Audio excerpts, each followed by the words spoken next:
Okay. All right. Okay. Well, I'm here with Doug to talk about unprotected Apple data, among other things. And it is Tuesday, February 11, 2025. So, Yes, it is. first thing I got a few AI stories. I think probably the most important one is that researchers have been reproducing what DeepSeek did. DeepSeek made a model that was as good as the best models for much cheaper. And then a bunch of people said, oh, they're just lying. They have 10,000 GPUs like everyone else, and they're just pretending they did it for cheaper. Well, I think we can put that to bed because researchers just created an open rival for $50. These were Google researchers, and what they did was kind of intuitively obvious. They started with an off-the-shelf base model and then fine-tuned it through distillation. This is a new way to teach an AI, and see if this sounds at all familiar. Instead of just giving it an incredible pile of random garbage from the internet that it has to wade through, you carefully give it teaching materials that help it learn how to think. I wonder where else we've tried this procedure. And and so instead of this is called distillation. What they used was one of the other thinking models that's already out there, and they carefully made 1,000 carefully curated questions paired with answers to those questions, as well as the thinking process behind each answer from Google's Gemini 2 Flash Thinking. And then it took less than 30 minutes using 16 GPUs to train this thing at a total cloud cost of $50 to make a model that was just as good as the others. So this is what we do with our students, right? You don't just throw a whole library at them. You carefully write a textbook that explains starting from first principles. First you do this, then you do that, then you do that. Here's some homework problems where you practice it. And without having to do an unthinkable amount of work, they learn how to do it. Right. Yeah. So, you know, it's not rocket science. You teach these models the way you would teach a human. And gee, it's a lot more efficient and faster. Yeah. Exactly. But of course, Exactly. the problem is you're only getting them up to the level of where the other model was.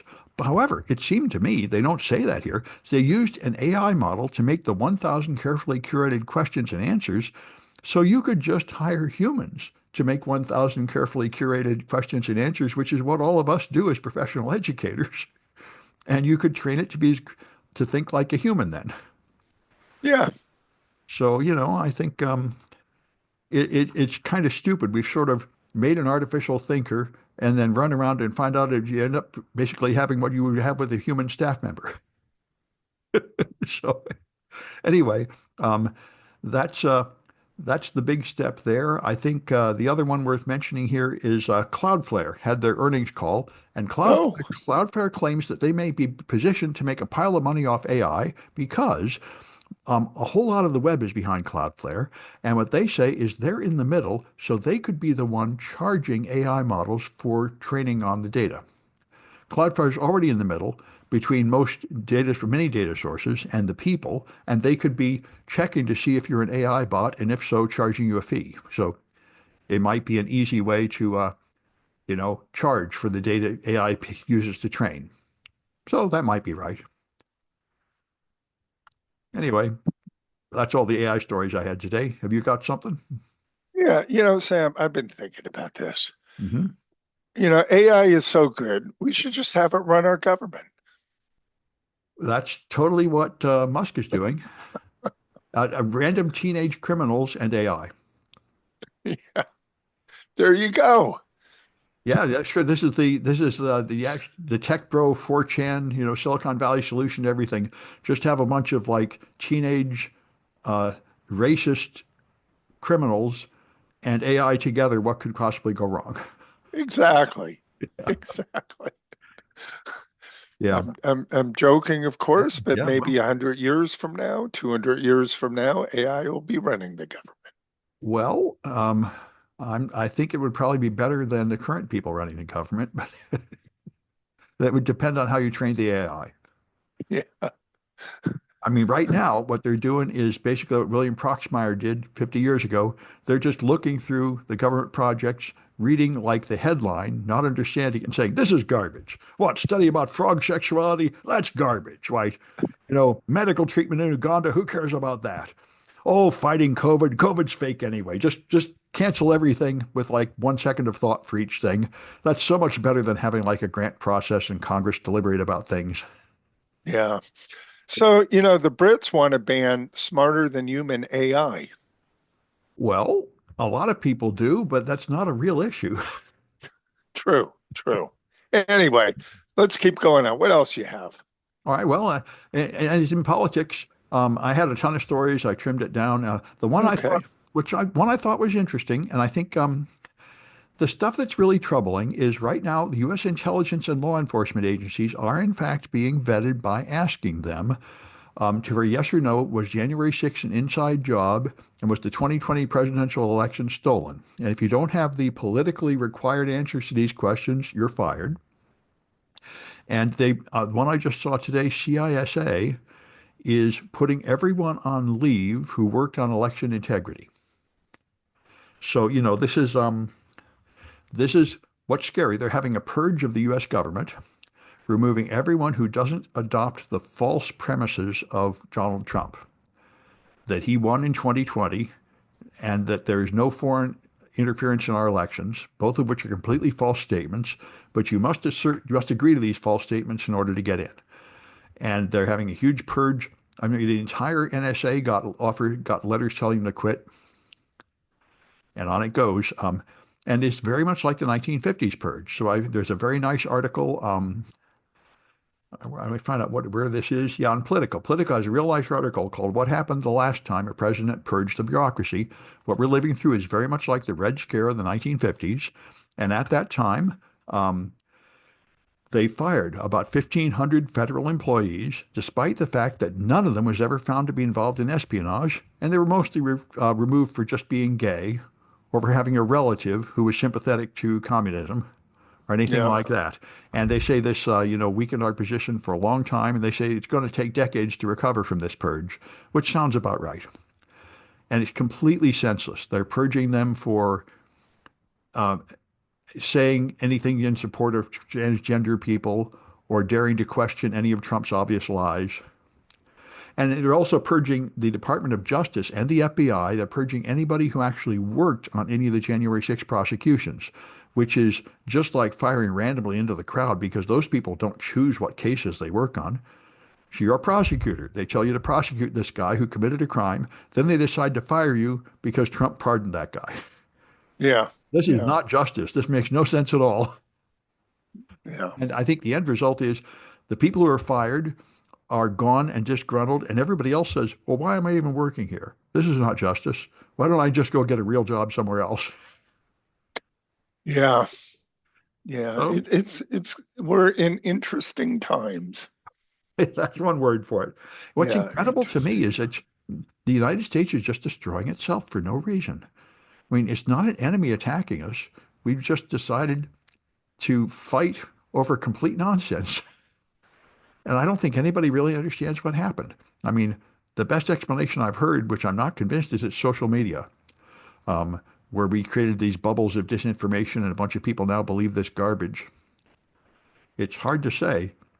Um, Sam, that's really interesting question. This is something that I've thought about. I've talked with others. yeah, So I think there are multiple forces um, in action here. So if you go back, say, 50 years, how did people get their information? And it was mostly TV, radio, TV, radio, newspaper, right? to, Those were the to be three. well, to be fair, I bet they Yes. mostly just asked the people around them and heard like, statements made in the barber shop and stuff. But the primary source was TV news, but probably most of them just heard imperfect, gossip-like renditions of the news from their neighbors and family members and stuff. Yeah, yeah. But how did they get it? It Right. originally came from TV, That's right. TV, radio, newspaper, Yeah. right? Okay. So now you have social media, which means everybody's a journalist and everybody, right, can put something out there. And how you get noticed is if you have a large following. Right. And I think what it's done is mean that more of your stuff is at multiple removes from the fundamental material, like what we're doing right now. Just Correct. random idiots expressing Yeah. opinions about the news, and so you're further from the original source. Yeah. And we have no idea if it's accurate or not because we're using media that Yeah, we're trusting, I heard. sources that we're trusting. Yeah, I heard a psychologist try to say, this you have to understand humans. Humans are not rational thinkers, they are social thinkers. And I think that's really helps. What Yeah. the purpose of our brain is not to reach objective truth, it is to blend into our society and achieve status in our society. So you're Yeah. programmed to like follow a leader and agree with the trend. This is why something that really bothered me when I was like an angry atheist. I read the DSM-3R at that time, and it said a sign of mental health is agreeing with the standard religion in your society. And I felt like that's not mental health. And then I gradually came to understand it. They're right. If everybody around you believes something and you don't, that kind of shows that you don't have this desire to conform, which is a normal social desire. Yeah. And And that indicates a sort of like narcissism or psychopathy or something. Somehow you're not as blended into society as a person should normally be, and that is not a survival mutation. That's like you have a flock of fish, whatever you call it, a school of fish all moving together, and the one that doesn't move with the other fish gets eaten. or survives if a whale comes by and swooshes them all up. Well, they don't swoop them all up though. That's the whole trick. The whale goes through and only gets some of them. If you're still Yeah. your best move is still to stay with the flock. And Yeah. Yeah. Yeah. regardless, I mean, you would say, in ancient times they called the one that wouldn't stay with the flock the noble one. That's what it means. That's how the noble gases got their name. They're gases that don't mix with the other gases. But anyway, it is an unusual thing to lack this. Yeah. And I've got it, but now I think they call it being on the spectrum. I remember in high school they'd have something like a football rally or a dance, and all these people like cheering in unison, and I was sort of on the edge, horrified. What's going on? I want nothing to do with this. These people are insane. I didn't have that collective emotion feeling that they all had. Anyway, Yeah. I did, and I think the way I would phrase this is I outgrew it. well, Yeah, I football rivalry between one high school and the other high school, once you graduate, who cares? as far as I can tell, most people never outgrow it. I mean, Right. I Yeah. listened, all political candidates talk about sports. It's considered the universal way to make friends with everybody is to talk about sports. And all my life, I'm sort of like, I've tried to listen to news reports over the last few days, and a bunch of them go on about the Super Bowl. And I don't know anything about it, and I couldn't care less. I don't know any of the names. In World War II, I read that if they'd ask you like who won the World Series, and if you didn't know, they would shoot you because you were a spy, and I wouldn't have survived. Yeah, it was more than just who won the Super Bowl, but yeah, Yeah. yeah. They asked a bunch of American things. They know all the people on the halftime shows and the people watching it, and I don't know who any of these people are nor care. I don't even know what the jokes they're telling mean. I'm Right. outside it all. Yeah. I remember when I was in grad school, Star Wars came out, and one of the grad students came to school with like a lightsaber, and my boss, who was a researcher, looked at it and said, "What is this? Is this a new experiment?" They said, "It's a lightsaber." He said, "Oh, a what? A light what?" He had no idea any of this. Never heard of Star Wars, had no idea what any of it meant. And I'm that guy now. And, Sam, the other way to look at this is we're old and we don't care. Yeah, that's right. But the fact Yeah. is, I never did care much about any of this stuff. Anyway, Well, did you ever care about fashion?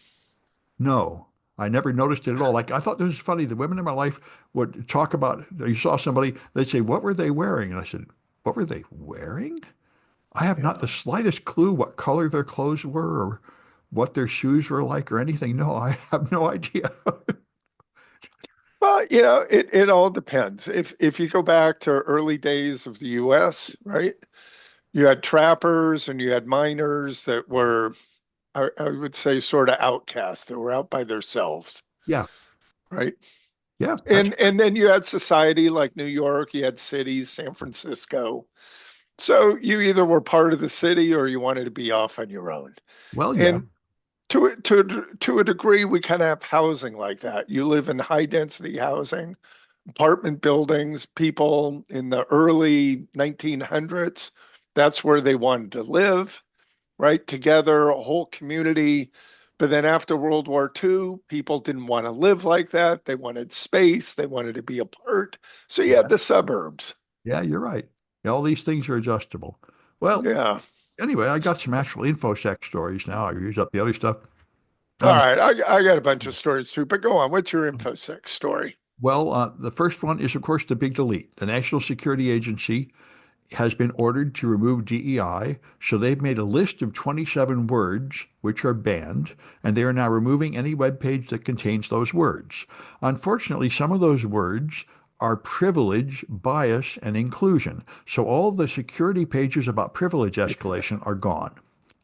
And this is just incredible stuff. This is like the USSR. There are politically forbidden terms, and any mention of those terms must be removed. And they say they tried to go through and identify mission-related sites, but that would cost too much money. They don't have enough staff to go through their large backlog of old sites. So they're just using like a global search to remove any page that mentions a forbidden term. And this is, pretty horrible. So, Sam, they should be using AI. I guess they will. But it's pretty amazing and pretty horrible. We really are going through a USSR type political purge of science. They're also removing all climate change information from government websites, and they've ordered colleges to remove all support for transgender people or any statement that there could be more than two genders. So all kinds of offices are closing and everything. It's very much like the Red Scare under McCarthy. Yeah, there's some similarities. I would agree. Yeah. I would What have you agree. got? Oh, what do I have? So, U.S. lawmakers, right? They want to ban social media for kids under 13. Oh yeah, and that Jonathan Haidt is the big guy there. He has this study claiming that it's what makes young kids more suicidal. Yeah, okay, sure. Well, and of course he can't do the experiment, so he just has a time correlation. But he says around the time social media got popular, very many more teen girls are doing self-harm and being suicidal. So Scott Galloway is a huge proponent of this from the same university, NYU, believing it. I have no idea whether it's true. I'm not a social scientist or political scientist. Yeah, I will tell you there was a study that was done at UC Davis, Mhm. and this was more about COVID related, and people were blaming COVID as the cause for increase in teen suicide. But if you go back and you look at the actual data, the increase had already began. And I believe that was around 1990 or 1995. There was a steady increase. So obviously, this predates COVID, and there was no sharp spike or decrease during COVID, is what I recall. Yeah, well, to be fair, it kind of reminds me of all the scares all through my life that video games are going to ruin the kids and television's going to ruin the kids and comic books are going to ruin the kids. And Bubblegum dancing. yeah, now it's social media. Of course, I don't know. I mean, there is some truth that kids in like their teenage years are developing social skills. So making social contacts and friends and having little rivalries and arguments is all part of their growing up. And social media has greatly changed all that. So I can see how it might, in fact, be affecting their socialization. And I was Yeah. the advisor for the computer game club at City College for a while, and I was horrified to observe incredibly uh, rude, nasty behavior among the gamers, like I'd seen satires of on TV. There is a group of young gamers that have no socialization at all. They can't be polite for a minute. They're rude and nasty to everybody. So maybe it's true that the kind of isolation they get from playing games all the time inhibits their social development. Yeah, Sam, let me give you another thing to consider. If you look at TV in the early kind of mid 1990s or so, we had reality TV, Yeah. right? And what you did is you paired teams off or individuals off against each other and you made them become nasty, Oh, okay. right? It I was don't know. for them to win, right? I've never watched it. I don't know how they work. I didn't watch any of these, but there was what was the show on the island? There's Survivor. something where they I get th- voted off an island. I've just heard about it. I never really yeah. know how it works. So there were shows like Survivor and Yeah. Fear Factor, and it was all about bumping somebody off so you're left. You're left on the island. right? And there And was some prize at the end. We win $1 million or something, right? yeah, yeah. And the way they did this is they did little excerpts, little clips where people are saying, I'm not going to be their friend. I'm here to win. And so this is where I believe, my opinion, the nastiness started entering into society. Well, I remember growing up as the kid that all the other kids beat up. It was like Lord of the Flies. I think there's Yeah. something intrinsic about abusing the strange one and getting them out of here. I think that goes back to animals. Or the weak one. Yeah, that's right. Yeah. The one that fails to fit in, you just get rid of them. Yeah. Yeah. Or take advantage. Yeah, yeah, Either way. All yeah. right.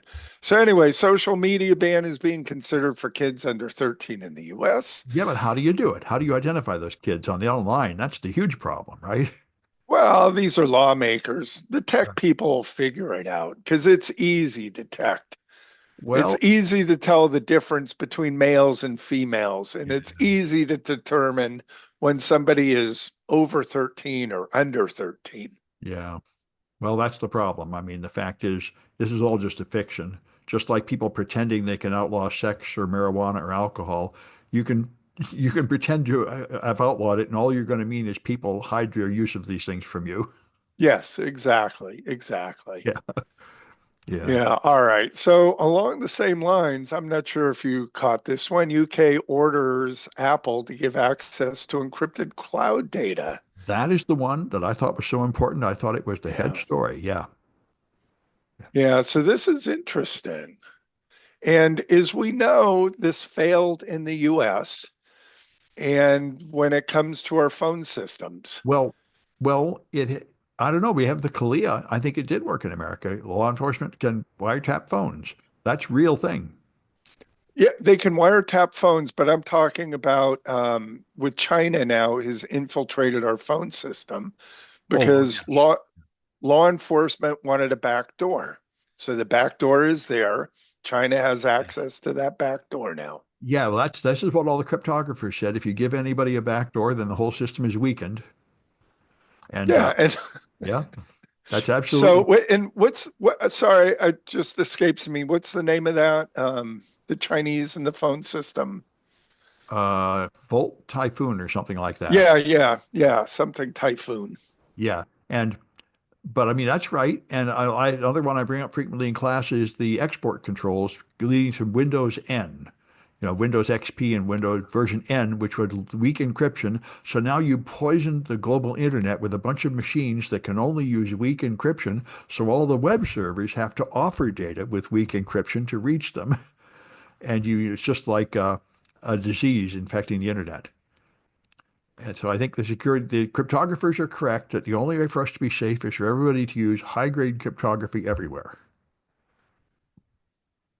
Yeah, but here's the thing. Here it's Salt Typhoon. That's Yeah. what I'm thinking of. Yeah. I just looked that up.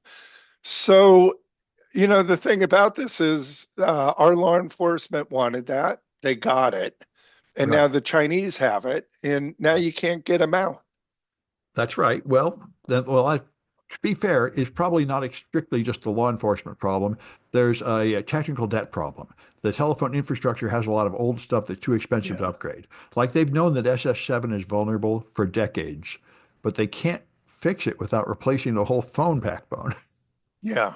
Yeah. Yeah. So there's a Maybe that's fundamental going to problem. happen, Well, eventually, I guess it has to happen. But, this is the problem of being the first nation to develop something. You have established infrastructure that's good enough. Whereas if you're a late adopter like South Korea, you have a much greater, much improved version of the first infrastructure. Like all they ever laid was fiber the first time. So, Yeah, I mean that's what happened with our phone system, right. right? Cellular phone network. We started with I Wire. forgot. Well, no, when we went to mobile phones, cellular phones, Oh, we yeah. went with analog first. Right. We found out that didn't work. Then we went to was a GPRS. I've forgotten, and now I don't know what are we. But in Yeah. Europe took a look at this, and they said, okay, let's look at America because they were first. And they said analog's not working. Let's go with digital, but let's go with GPRS. I think is that where we're at right So now? I'm not sure. Yeah. Yeah, and remember you had Sprint.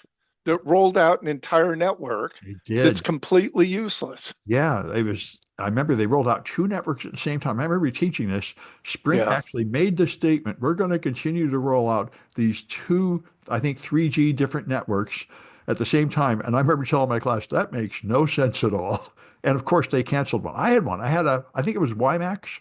I had a phone that had the new Sprint technology, and I got fast speed for like a few months, and then they tore it down, and it went back to low speed because it was dependent on the effectively the beta VCR version of 3G that only existed for a brief period of time and then was just abandoned in favor of the other one.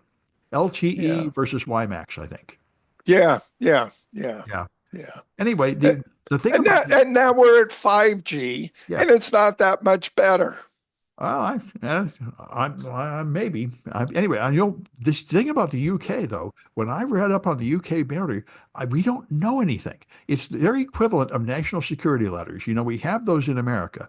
U.S. government can issue you a secret order to reveal the private data of your customers, and you can never tell anybody it happened. And Yeah, that's what this is in the UK. The UK issued a secret order demanding Apple to give them backdoor into their cloud storage, and nobody knows exactly what they ordered or whether Apple complied. And I don't think we will ever know. It's all secret. So apparently, there's this fear that there is a backdoor into the Apple cloud data, and I don't think we're ever going to know whether there is one. yeah, yeah. I would agree. So, I I mean, I would saw agree. the EFF's official, statement said this is terrible, and if Apple complies, everyone should quit using iCloud. But we won't even know if they comply. Yeah, So yeah, that's why yeah, this is sort of like that. Remember that threat level from Homeland Security that was like orange? They tell you be afraid. You say, well, what does that mean? What should I do? It's it's so vague you don't know what it means or what you should do about it. yeah, yeah, yeah. I'm in agreement, Sam. Complete Yeah, it's too agreement. bad, but Yeah, it'd be nice if there was some kind of transparency law where we have to actually know what's going on. But in fact, both the US and the UK have secret spy agencies to keep things secret. So there's a yeah. So let's move on. You had talked about DEI efforts. Not sure if you saw this, but Google rolls back DEI efforts, including in hiring goals. everybody has to. Yep, that's the current trend. And everybody's bowing the knee to Trump's Yep. anti-DEI. Yeah. Everyone's acting Yeah. like Trump had a huge mandate for this garbage when he won by 1%. Yeah, this is going to be interesting, I'll say. How's that? Yeah, all the big tech leaders just jumped on board with MAGA, showing that they got no principles at all and they never believed any of this DEI stuff anyway. Well, wait, it's interesting. Do you know where all the DEI came from? Well, I assume it came from the Democrats. I don't know. Yeah, yeah, yeah. Okay. Yeah. Yeah, Uh, where do these things become seeded? The Democrats, Republicans have a lot of ideas, but how does it get momentum? How does it get rolling? How does it get widespread adoption? I've read statements saying that poets actually run the world. I think that's more or less true. You have some kind of catchy phrase that becomes popular, and that then that sets everybody's thinking. Yeah, okay. All right. Let's keep going on. What else you got? Well, let's see. Citrix. Um, Oh, Citrix are still Yeah. around. Well, no, what's interesting is it kind of explains something that happened a lot. So Citrix was a publicly traded company. They made this really popular product to control remote control machines, which is what Microsoft's remote desktop protocol is. That was a licensed limited version of Citrix. So they made this way to control a machine with a graphic interface. The problem is they didn't make much money. They were publicly traded, but they had disappointing financial results. So in 2022, private equity firms bought it, which is what happened to a lot of companies. Uh-oh. Well, that's what happened. Now, what happens is, see, I can kind of see both sides here. Private Okay. equity firms bought it by loading up the company with debt, which is what they usually did. And then they started firing everybody to cut costs. And the financial results are improving. So this is sort of like what Elon Musk did at Twitter. They said, you tech geeks are not really financially maximally efficient. But the result Okay. is the company lowered the security and intruders infiltrated their product in two major hacks. And And so in 2023, CISA ranked two vulnerabilities in Citrix software as the number one and number two most exploited flaws by hackers. So that's why in the security community, when a private equity firm buys a company, everybody says, oh, their product's going to go downhill now, which is true, like Twitter went downhill. But the financial people kind of have a point. You have to make a profit, and you like technical, geek-heavy companies tend to be really miserable at actually making a profit. Right, right, right, right, So right. it's appropriate that there are two sides here. But anyway, that's so what happened is um, one of the people on Musk's Doge team is one of the guys at Citrix that led this cut, which makes sense because Elon Musk is like the king of this, firing everybody, degrading the product down to the minimum viable product to make more money. And one thing that surprised me, I listened to the All In podcast, which is the PayPal Mafia guys. You can hear exactly what they're thinking, including David Sachs, the people right in the center of Elon Musk and his gang here, have a podcast. You can listen to their position. It's full of a lot of complete lies about the programs they're cutting. But the one thing they said that caught my attention is remember when Musk bought Twitter, he borrowed most of the money to pay $42 billion to buy Twitter from many major banks, and all those major banks are in deep financial trouble because they're never going to get that money back. They just managed to sell that money, the debt last week at 97 cents on the dollar, so they actually made an 11% profit. And that, you could say, justified Musk's treatment. But of course, he didn't. Twitter Twitter debt did not go up in value because Musk fixed the financial health of Twitter. What happened is Donald Trump won the election. So anything associated with Musk became more popular. So it's Okay. Musk is a meme. Everything about Elon Musk is a meme stock. People pay a huge price to buy any share of his companies because they just worship him and think being associated with him will lead you to glory, not actually based on the financial fundamentals of the company. So his real move was to political genius, not financial genius. I see. Anyway, that leaves us in the current situation. So this procedure of wiping out most of the staff and taking yourself down to the minimum viable product to make more money remains popular. Although I'd say under Elon Musk's leadership, it is of questionable value. And Tesla stock's now falling. So and Musk's popularity is falling very greatly. I mean, a lot of Republicans are on board with what Trump did, but even the Republicans are not much on board with what Musk is doing. Anyway, Okay. it's Yeah, we'll see. We'll see. the politics and the finance and the tech and the security are all tied together. But what he's doing Yeah, is lowering the security of the federal government by cutting it the same way people cut Citrix. yeah, exactly. Yeah. Exactly. Of course, And to be yeah, fair, the federal government has a terrible debt problem. And of course, I'm a yeah, Democrat. I would rather solve that by actually taxing the rich. But if you're not going to tax the rich, you really have to quit spending so much money. What we've done for the last 2 decades is cut taxes and increase spending. And you can't keep doing both of those things forever. yeah. Yeah. Anyway, um, Ah, let's see. I think the TikTok, by the way, so we had a TikTok ban. There's no TikTok in the Apple Store or in the Google Play Store. So TikTok is now just offering direct download of their apps from their website, which you can put on your Android phone outside Google Play. So what exactly is this ban? I mean, in that case, this is worse than ever, of course. Now you've got an unauthorized site to get it from, so it's going to be even more likely to be a counterfeit or something. Um, I This reminds me of typical security where you grab too tight and people just go around your security controls and you lose all control. We took it yeah, out of the store, but now you just get it from an unofficial site. So now you got Americans doing what people in China have been doing all along, going to random third-party stores so they get even more malware than ever. yeah. And so if you're an Apple user, can you get it? Can you Uh, sideload? No. I don't know. I didn't try it.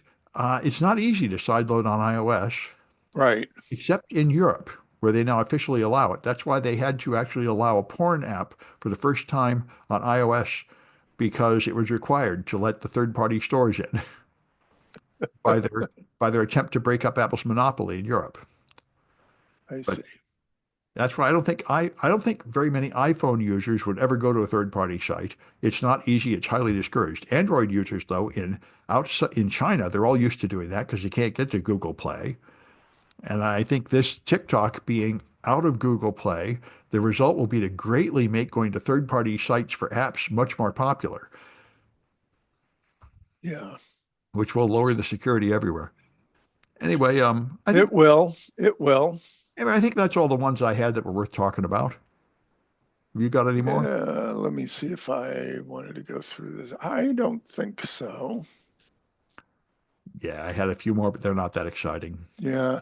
So, Sam, just kind of, I know late last week, Yeah, CDC, NIH, EPA, greenhouse gas data had all been taken down or was no longer available right. And also all on, the data about COVID and bird flu. Anything about yeah, is going to be heavily censored by the government to make sure that you only say what Trump wants you to say. So right. as But measles is going yes, up and a lot of other diseases, they're covering up that information. yeah. And if there's no data, there's no way to substantiate or prove it is the easiest line. Show me the data. If there's no data because it's been Yeah, deleted, there is yeah, no data. Okay. yeah. But it's my understanding yesterday some of this data came back online. Oh, Some. I don't know what some means. right. I would imagine that probably means they scrubbed the DEI language. But yeah, but I mean they haven't quite made up their rules about what scientific data is going to be forbidden. Yeah, And yeah, but I mean, the one thing I didn't mention and went by, of course, is in politics, the big thing everyone is asking is now all the lawsuits are coming in. There's like 30 active lawsuits to stop everything Trump and Musk are doing.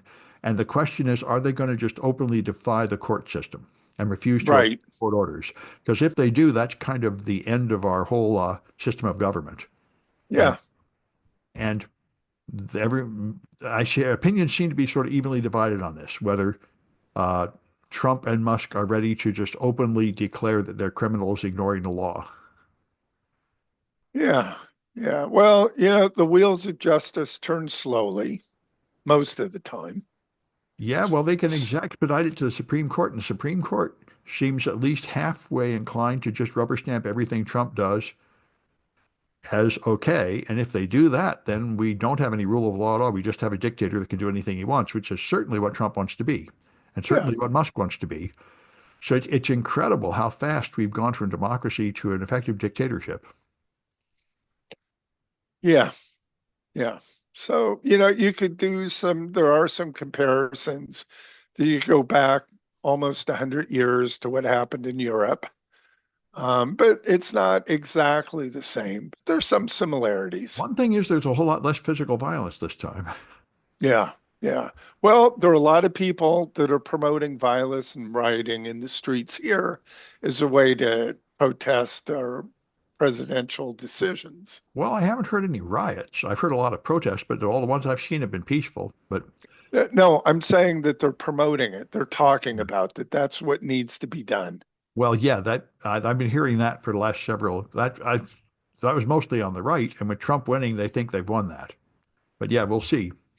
I mean, We'll see. a lot of people Yeah, have been talking ever since Trump got in the first time about how we need to have a civil war in America. I sure don't want that.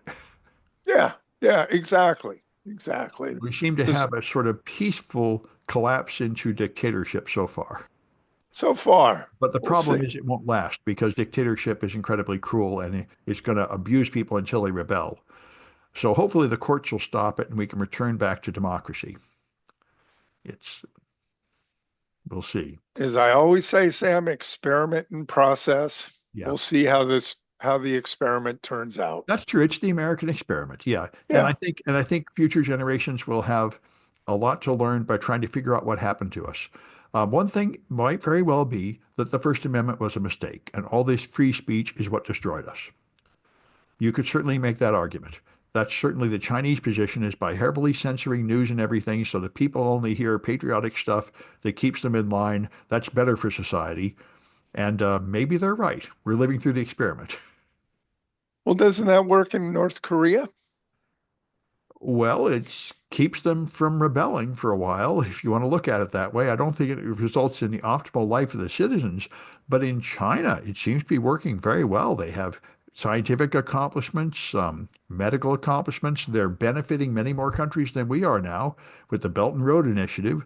Um, you could very much make a very good argument that China has already replaced the U.S. as a superpower, and they are doing a better job of providing a good life for their own citizens and other nations than we are now. That's interesting. So, Sam, years ago, and I'm talking maybe about 15 years ago, there was a TED Talk, and it was a gentleman who was born in China, went to school in the US, or college, I should say, in the US, opened up a business in the US. And the presentation was essentially the tale of two types of government, Yeah, democracy versus Chinese government. And he presented the pros and the cons. But there was a graph that was interesting, which was how many countries were democratic at, at the end of World War II. yeah, And that became went on a steep incline and then started to plateau off around 2000, give or take. yeah. And then it started to decline, and I'm only talking by one or two countries. But I'm wondering where we stand now, if you even know. I don't know if you know. Well, I hear a lot of discussion how it's declining everywhere, not just the U.S. The democracies are uh, being attacked. A lot of them are collapsing into dictatorships. I Yeah, think, okay. and I think this is what happened before World War II also. It, Right. I think, I think we're headed for another world war, with the similar pressures creating it. Yeah, it is interesting, isn't it? It is, and the ancients always said this was the scourge of God. Societies, when they're peaceful, they become more and more corrupt and lazy, and a war is what cleans out the dirt and makes them get tough again. That's how God punishes you for all your decadent sin and makes you get disciplined and strong again. There So you go. you could say that. It's a pretty harsh ancient way of looking at things, but that is the way the ancients would describe our situation. Yeah. All Anyway, right. Well, that's it for me this time. We meet yeah, up on Friday. that's it. We'll be back on Friday. We'll be back Friday. Thank you.